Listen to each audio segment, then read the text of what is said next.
नमस्कार विद्यार्थी मित्रहो, आज आपण जाणून घेणार आहोत मृदाछेद. पेपर क्रमांक 3 सॉइल जिओग्राफी मॉड्यूल 4 यामधील हा घटक आहे. यापूर्वीच्या व्हिडिओमध्ये मृदेचे अवनती आणि अवनतीची कारणे, परिणाम आणि उपाययोजना याबाबतची माहिती ही आपण घेतलेली होती. आजच्या व्हिडिओमध्ये मृदेचा छेद हा भाग समजून घेणार आहोत.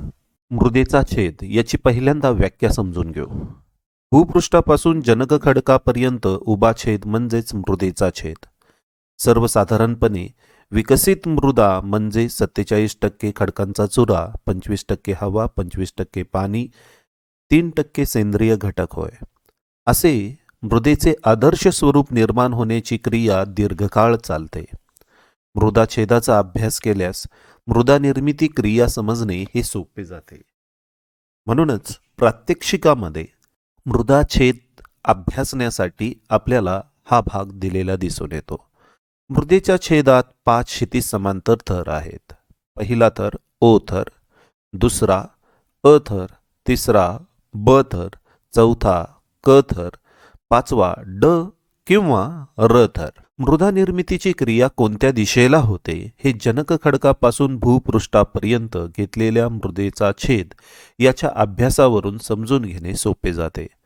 भूपृष्ठाचा सर्वात वरचा समृद्ध थर म्हणजेच ओ थर ते जनक खडकापर्यंत म्हणजेच र थरापर्यंत विदारण क्रिया कशी होते हे समजून घेणे शक्य होते. मृदा छेदातील प्रत्येक थरामध्ये मृदा निर्मितीच्या प्रक्रियेत विविधता असते. नद्यांकाठी घेतलेला मृदाछेद, डोंगरावर घेतलेला मृदाछेद अथवा शहर भागात घेतलेला मृदाछेद, तसेच नापीक मृदेत किंवा सुपीक मृदेत घेतलेला मृदाछेद हे एकमेकांपासून भिन्न असतात. कारण प्रत्येक ठिकाणी मृदा निर्मितीची क्रिया ही भिन्न भिन्न असते. परिणामी या मृदा छेदांच्या भिन्नतेवरून मृदा निर्मिती क्रिया ही कशी झालेली आहे हे देखील समजून घेता येते. मृदेचा छेद सर्वत्र सारखा आढळत नाही. त्यातील मृदा थरांची जाडी देखील सारखी आढळत नाही. परिणामी या मृदा थरांमध्ये मृदा निर्मिती अथवा मृदेचा विकास हा कसा झाला याचा सहसंबंध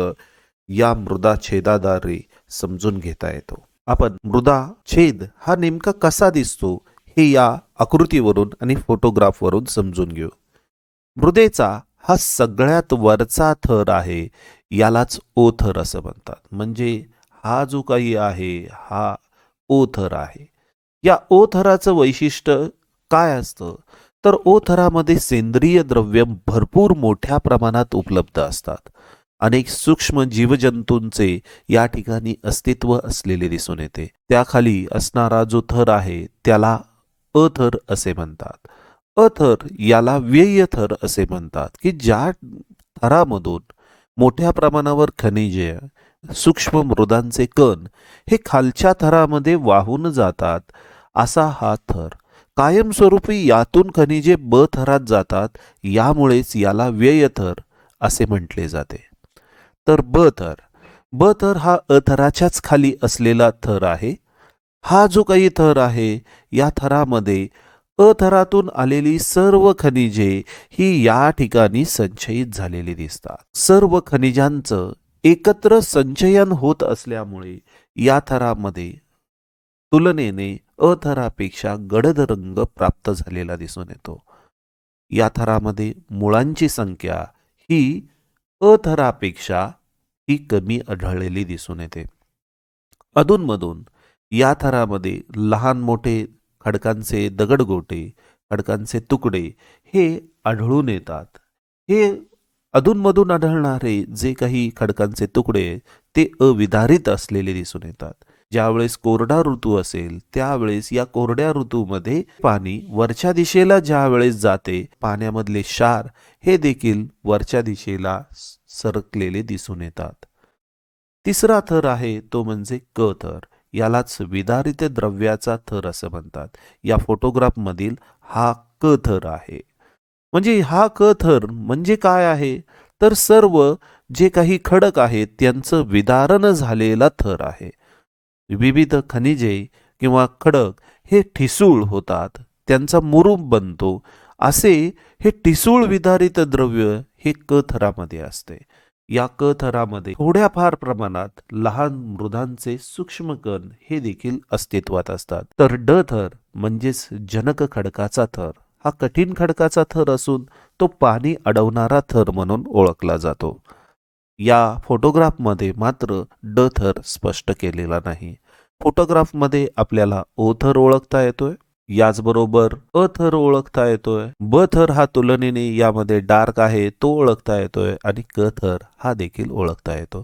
तर अशा पद्धतीने भूपृष्ठापासून जनक खडकापर्यंत घेतलेला मृदेचा छेद म्हणजेच मृदाछेद होय. अशा या मृदाछेदामध्ये विविध थरांची निर्मिती कशी होते, मृदा निर्मितीच्या कोणत्या क्रिया होतात, हे या खालील आकृतींद्वारे समजून घेता येते. सगळ्यात पहिल्यांदा निर्माण होणारा थर हा आहे तो म्हणजे ड थर. हा जनक खडकाचा थर असतो. हा जनक खडक ज्यावेळेस याचं विदारण होतं, चूर्ण व्हायला लागतं म्हणजेच मुरूम व्हायला लागतो, खडक ठिसूळ बनायला लागतो, यामधूनच क थराची निर्मिती होते. असं जनक खडकावर किमान 100 वर्षाच्या कालावधीत होणारे विदारण यामुळे वरचा ठिसूळ मृदू खडकांचा असा थर तयार होतो आणि लहान मोठ्या आकाराचे मृदाकणही तयार होतात. अशा या थराला क थर असे म्हणतात. म्हणजेच 100 वर्ष ओलांडल्यानंतर क थराची निर्मिती झालेली दिसते. हीच विदारणाची क्रिया ही खोल होते, खालीपर्यंत जाते, त्यावेळेस जवळपास 1000 वर्षाचा कालावधी लोटलेला असतो. ड थर हा तुलनेने खाली सरकलेला दिसतो, जनक खडक खाली सरकलेला दिसतो, कारण खोलपर्यंत विदारणाची क्रिया होते. या ड थराच्याच वरती क थराची निर्मिती होते की जिथे ठिसूळ मृदू विदारित मुरूम सदृश्य थर आढळलेला दिसून येतो. या क थरावर ब थराची निर्मिती झालेली दिसते.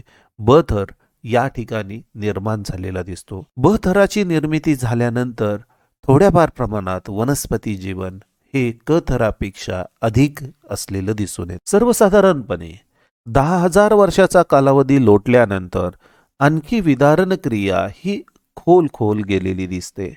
परिणामी ड थर कठीण खडकांचा थर हा आणखी खाली जातो, क थर पुन्हा खाली सरकलेला दिसतो आणि या क थराचं रूपांतर मृदा कणांमध्ये झालेलं दिसतं. अधूनमधून त्याचे न विदारित झालेले द्रव्य म्हणजेच दगडगोटे, खडकांचे तुकडे हे मात्र आढळलेले दिसतात. ब थर हा तुलनेने या ठिकाणी घट्ट दाखवलेला आहे. म्हणजेच अ थरातून वाहून आलेले जे काही लहान मृतिका कण आणि खनिजे आहेत ही या थरामध्ये साठलेली दिसून येतात. अ थर हा निर्माण झालेला आहे. वनस्पती जीवन आकृती 2 पेक्षा आकृती 3 मध्ये अधिक असलेलं दिसून येतं. सेंद्रिय घटकांचा पुरवठा हा त्या ठिकाणी होतोय. म्हणजेच दरवर्षी गवत उगवणे ही क्रिया होते. 10,000 वर्ष म्हणजेच 10,000 वेळा गवत उगवून त्या ठिकाणी ते मृत पावलेलं आहे. त्यांचे मृतावशेष हे 10,000 वेळा तेथे साठलेले आहेत. परिणामी अशा मृतावशेषांपासूनच सेंद्रिय घटकांची निर्मिती होते आणि हे सेंद्रिय घटक या 10,000 वर्षात पुरेशा प्रमाणात अ थरामध्ये निर्माण झालेले दिसून येतात. चौथी आकृती यामध्ये किमान 1,00,000 वर्षाचा कालावधी लोटलेला आहे. या 1,00,000 वर्षानंतर ओ थराची निर्मिती झालेली आहे.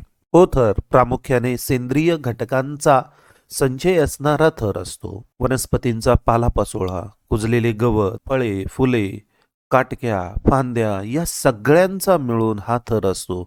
यामध्ये सूक्ष्म बॅक्टेरिया, जीवाणू हे आढळलेले दिसून येतात. येथे तुलनेने वनस्पती जीवन हे मोठे असलेले दिसून येते. शॉर्टकटमध्ये आता लक्षात ठेवण्यासाठी आपण ट्रिक यूज करूयात. 100 वर्षाचा कालावधी म्हणजे 2 शून्य आहेत. 2 शून्य म्हणून ड आणि र थर तयार होईल. 1000 म्हणजे एकावर 3 शून्य म्हणजे ड क ब हे 3 थर तयार होतील. 10,000 म्हटल्यानंतर 1 वर 4 शून्य म्हणजे 4 थर तयार होतात अ ब क ड. आणि ज्यावेळेस 1,00,000 वर्षाचा कालावधी ओलांडेल त्यावेळेस 5 थर तयार होतात. म्हणजेच सर्वसाधारणपणे ओ अ ब क ड हे थर तयार होतील. ओ थर निर्माण होण्याची क्रिया ही तुलनेने जलद होईल. तर काही ठिकाणी 1,00,000पेक्षाही अधिक कालावधी लागलेला दिसून येईल. ड थर आकृतीमध्ये दाखवल्याप्रमाणे तो भूपृष्ठालगत जनक खडकाचा कठीण थर असतो. या खडकावर तापमान, पावसाचे पाणी यांचा प्रभाव पडून अनेक ठिकाणी भेगा पडतात. येथे विदारणाची क्रिया ही चालू होते. पावसाचं व मुरलेलं पाणी हे कठीण खडकावर साचून राहतं. हे पाणी खनिज मिश्रित व वायू मिश्रित असते. हे दीर्घकाळ त्या खडकांवर साचून राहिल्यामुळे खडक आणि पाणी यांची रासायनिक अभिक्रिया होते आणि खडक ठिसूळ होण्यास सुरुवात होते. खडक कुसतात, त्यांना तडे जातात, फुटतात, त्यांचे तुकडे होतात, लहान लहान चूर्णामध्ये रूपांतर होण्याची क्रिया होते. यामुळे सातत्याने पाण्याच्या सानिध्यात असलेले कठीण खडकही कमकुवत होतात. यांत्रिक रासायनिक विदारण त्या ठिकाणी होते आणि मृदा निर्मितीची पहिली क्रिया ही घडण्यास सुरुवात होते. म्हणजेच एकसंध खडकास भेगा पडलेल्या जनक खडकाच्या अस्तित्व तिथे निर्माण होते आणि भविष्यात तयार होणाऱ्या मृदेस जनक खडकातून ऑक्सिजन, नायट्रोजन, लोह, पोटॅशियम, कॅल्शियम, गंधक, तांबे, फॉस्फरस इत्यादी मूलद्रव्ये ही मिळत असतात. ड थर आपण मागच्या आकृतीमध्ये समजून घेतलेलंच आहे की ड थर हा निर्माण झाल्यानंतर त्या ठिकाणी 100 वर्षाचा कालावधी ओलांडल्यानंतर क थराची निर्मिती होते. 100 वर्षाचा प्रदीर्घ काळ हा विदारण क्रिया घडून आल्यानंतरच क थराची निर्मिती ही झालेली दिसते.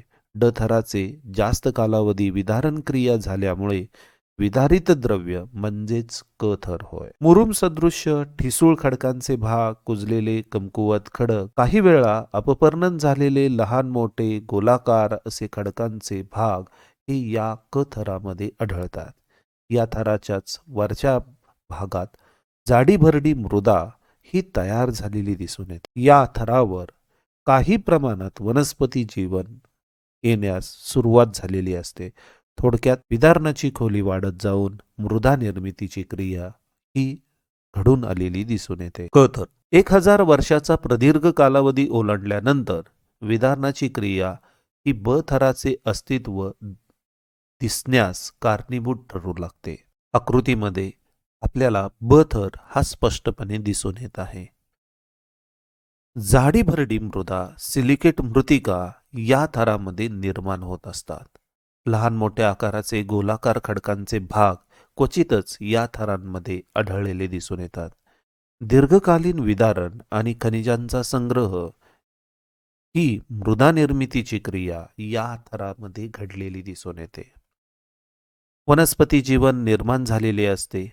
मृत जीवावशेषांची हजारो वर्ष यामध्ये भर पडत असलेली दिसून येते. म्हणून थोड्याफार प्रमाणात सेंद्रिय घटकही या ब थरामध्ये मिळण्यास सुरुवात होतात.